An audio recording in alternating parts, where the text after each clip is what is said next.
ನಮ್ಮ ದೇವರಿಪ್ಪರಿಗೆಯ ಮತಕ್ಷೇತ್ರದಲ್ಲಿರ್ತಕ್ಕಂಥ ಕುದುರುಸಾಲೋಡ್ಗಿ ಗ್ರಾಮದಲ್ಲಿ ಅನಧಿಕೃತವಾಗಿ ಅತಿಕ್ರಮಣ ತೆರವುಗೊಳಿಸ್ತಕ್ಕಂಥ ಒಂದು ಹೆಸರಿನ ಅಡಿಯಲ್ಲಿ ಶಾಸಕರಾಗಿರ್ತಕ್ಕಂಥ ರಾಜುಗೌಡ ಪಾಟೀಲ್ ಅವರು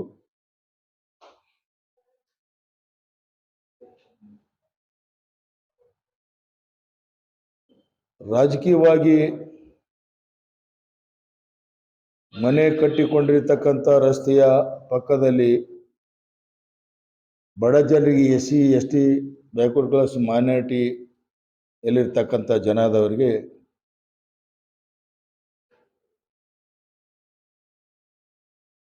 ಸಂಪೂರ್ಣವಾಗಿ ಅವರ ಆಸ್ತಿ ಪಾಸ್ತಿಗಳು ಮನೆಗಳನ್ನು ನೆಲಸಮಗೊಳಿಸಿದ್ದಕ್ಕಾಗಿ ನಾವು ಖಂಡಿಸ್ತಾ ಇದ್ದೇನೆ. ಯಾವುದೇ ಒಂದು ಅತಿಕ್ರಮಣ ತೆರವುಗೊಳಿಸಬೇಕಂತಂದ್ರ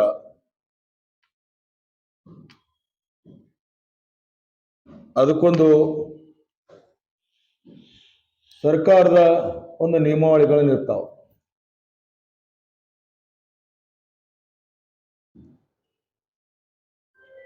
ಅದು ರಾಷ್ಟ್ರೀಯ ಹೆದ್ದಾರಿ ಆಗಿರ್ಬೋದು, ಜಿಲ್ಲೆ ಮುಖ್ಯ ರಸ್ತೆ ಆಗಿರ್ಬೋದು,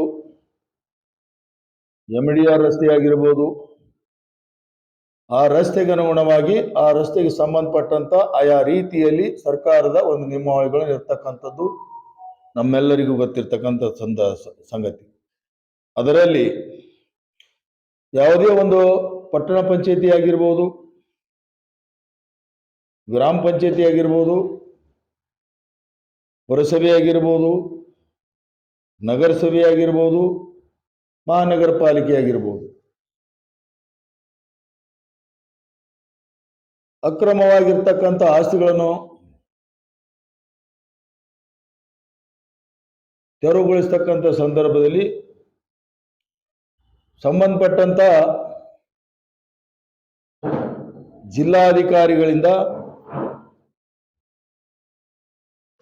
ಅನುಮತಿಯನ್ನು ಪಡೆಯಬೇಕು.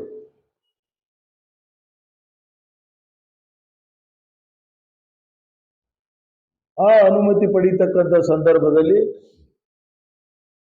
ಅಲ್ಲಿಯ ಗ್ರಾಮ ಪಂಚಾಯತಿಯವರು ಇರ್ಬೋದು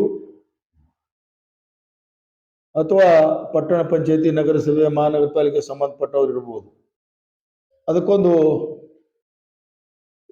ಇವತ್ತು ನಿಗದಿತವಾಗಿ ನಾವು ಕುದುರುಸಾಲೋಡಿಗೆ ಒಂದು ಗ್ರಾಮ ಪಂಚಾಯತಿಯ ಅತಿಕ್ರಮಣಕ್ಕೆ ಸಂಬಂಧಪಟ್ಟಂತ ವಿಚಾರದಲ್ಲಿ ಜಿಲ್ಲಾ ಮುಖ್ಯ ರಸ್ತೆ ಹಾಯ್ದು ಹೋಗಿರುವುದರಿಂದ ರಸ್ತೆಯ ಮಧ್ಯಭಾಗದಿಂದ 6 ಮೀಟರ್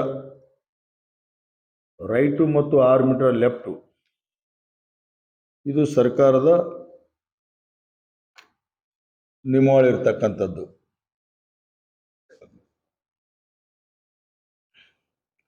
ಅದನ್ನು ಗಾಳಿಗೆ ತೂರಿ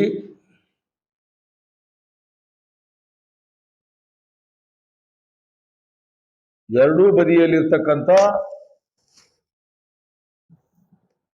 50, 60, 70 ವರ್ಷಗಳಿಂದ ಕಟ್ಟಿಕೊಂಡಿರ್ತಕ್ಕಂಥ ಮನೆಗಳು, ಅಂಗಡಿಗಳು, ಸಮುದಾಯ ಭವನಗಳು,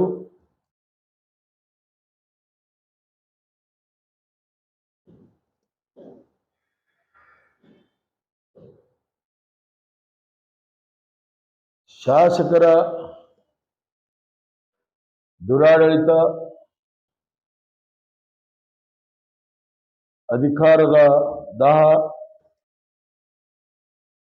ಅಧಿಕಾರಿಯ ದುರ್ಬಳಕೆಯನ್ನು ಮಾಡಿಕೊಂಡು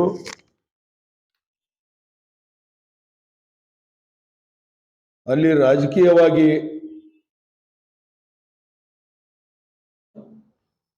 ಬಳಸಿಕೊಂಡು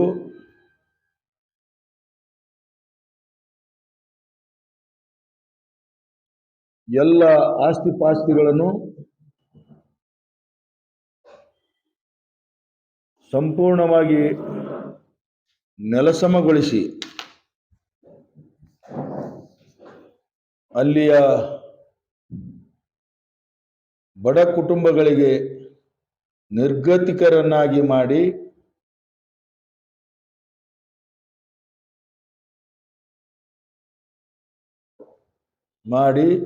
ಅವರಿಗೆ ಪರ್ಯಾಯ ವ್ಯವಸ್ಥೆ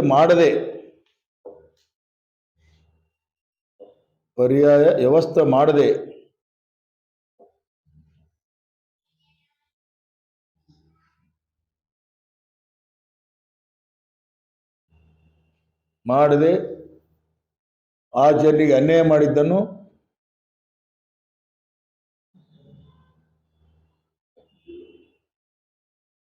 ಇಂದು ನಾವು ಅಲ್ಲಿಯ ಗ್ರಾಮದ ಹಿರಿಯರಾಗಿರ್ತಕ್ಕಂಥ ಅಶೋಕ್ ಗೌಡ್ರು ಹಾಗೂ ಶಾಂತಗೌಡ್ರು ಬಿರಾದರ್, ಅಶೋಕ್ ಗೌಡ ಪಾಟೀಲ, ಶಾಂತಗೌಡ ಬಿರಾದರ್, ಅದರಂತೆ ಡಾಕ್ಟರ್ ಹಸನ್ ಸಾಬ್ ಮುಕಟ್ನೂರ್, ಇವರು ಈಗಾಗಲೇ ಕೆಡುವುದಕ್ಕಿಂತ ಪೂರ್ವದಲ್ಲಿ CO ಬಿಜಾಪುರ ಇವರಿಗೆ, ಜಿಲ್ಲಾಧಿಕಾರಿಗಳಿಗೆ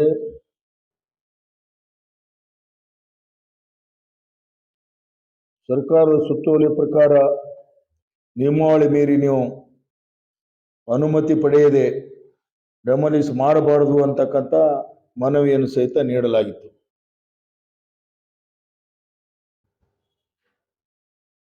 ಅದಕ್ಕೆ ಶಾಸಕರ ಮಾತಿಗೆ ಮಣಿದು ಎಲ್ಲ ನಿಯಮಾವಳಿಗಳನ್ನು ಗಾಳಿಗೆ ತೋರಿ ಸಂಬಂಧಪಟ್ಟ ಗ್ರಾಮ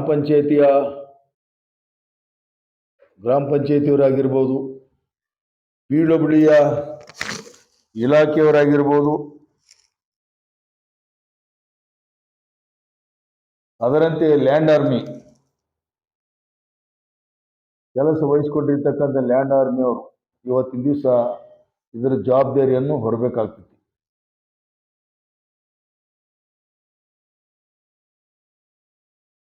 ಕಾನೂನಿನ ಪ್ರಕಾರ ಅಲ್ಲಿ ತನಿಖೆಯನ್ನು ಮಾಡಬೇಕೆಂಬ ವಿಷಯ ಕುರಿತು ಈಗಾಗಲೇ ನಾವು PWD ಮಂತ್ರಿಯಾಗಿರ್ತಕ್ಕಂಥ ಸನ್ಮಾನ್ಯ ಶ್ರೀ ಸತೀಶ್ ಜಾರಕಿಹೊಳಿ ಅವರ ಗಮನಕ್ಕೂ ಸಹಿತ ತರಲಾಗಿದೆ, ಮಾನ್ಯ ಮುಖ್ಯಮಂತ್ರಿಗಳ ಗಮನಕ್ಕೂ ತರಲಾಗಿದೆ, ಮಾನ್ಯ ಜಿಲ್ಲಾ ಉಸ್ತುವಾರಿ ಸಚಿವರ ಗಮನಕ್ಕೂ ಸಹಿತ ತರಲಾಗಿದೆ. ಜಿಲ್ಲಾಧಿಕಾರಿಗಳ ಇವತ್ತಿನ ದಿವಸ ಅವರ ಮೇಲೆ ಕೂಡಲೇ ಶಿಸ್ತಿನ ಕ್ರಮ ತೆಗೆದುಕೊಳ್ಬೇಕು ಅಂತಕ್ಕಂಥದ್ದು ಸಹಿತ ಮನವಿಯನ್ನು ಸಹಿತ ಪುನಃ ಮಾಡಲಾಗಿದೆ. ಬಹುಶಃ ಇವತ್ತಿಗೆ 15 ದಿವಸ ಕಳೆದರೂ ಸಹಿತ ಇನ್ನೂ ಅದರ ಬಗ್ಗೆ ಯಾವುದೇ ಒಂದು ಕ್ರಮ ಜರುಗಣೆ ಆಗಿಲ್ಲ.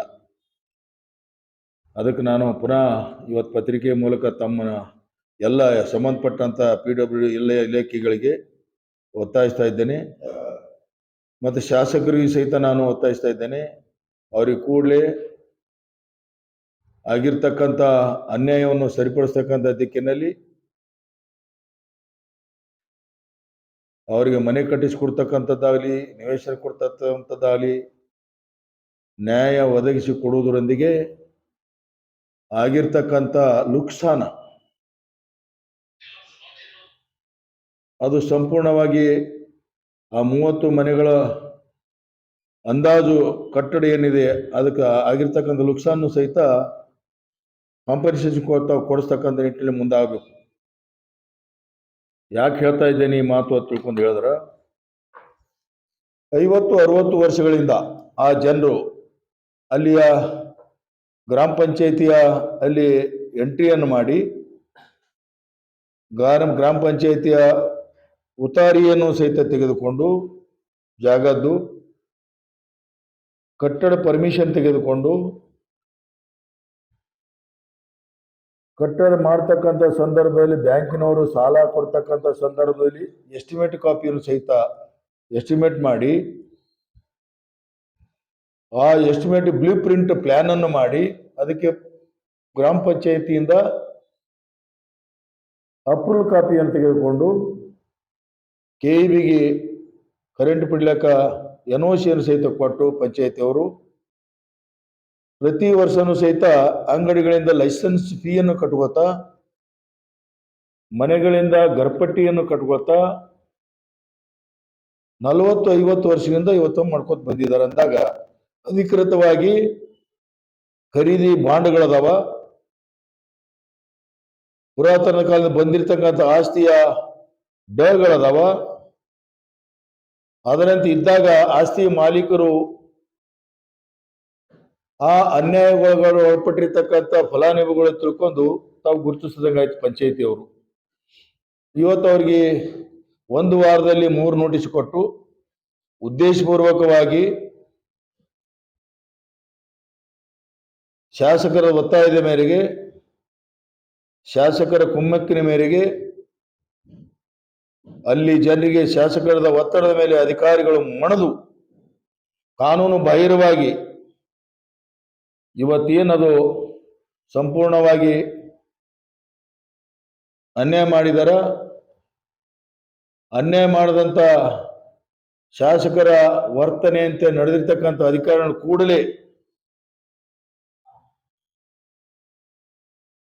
ಕೂಡಲೇ ಶಿಸ್ತಿನ ಕ್ರಮ ಕೈಗೊಳ್ಳಬೇಕು. ತಪ್ಪಿಸ್ತರ ಮೇಲೆ ಇಲ್ಲ ಅಂತಂದ್ರ ಬರುವಂತ ದಿನಗಳಲ್ಲಿ ಎಲ್ಲ ಗ್ರಾಮಸ್ಥರ ಅಭಿಪ್ರಾಯದಂತೆ, ಅನ್ಯಾಯಗೊಳಪಟ್ಟಿರ್ತಕ್ಕಂಥ ಫಲಾನುಭವಿಗಳ ಅಭಿಪ್ರಾಯದಂತೆ ಈಗಾಗಲೇ ಲೋಕಾಯುಕ್ತ ಬೆಂಗಳೂರಿಗೆ ಗಮನಕ್ಕೂ ಸಹಿತ ತರಲಾಗಿದ್ದು, ಎಲ್ಲ ಇಲಾಖೆ ಅಧಿಕಾರಿಗಳ ಗಮನಕ್ಕೂ ತರಲಾಗಿದ್ದು, ಮುಂದೆ ಒಂದು ಹೋರಾಟದ ಮೂಲಕ ನ್ಯಾಯ ಪಡೆಯುವಂತ ನಿಟ್ಟಿನಲ್ಲಿ ಅವಕಾಶ ಮಾಡಿಕೊಡಬಾರದು ಅಂತಕ್ಕಂಥ ರೀತಿಯಲ್ಲಿ ನಾನು ಒತ್ತಾಯಿಸ್ತಾ ಇದ್ದೇನೆ.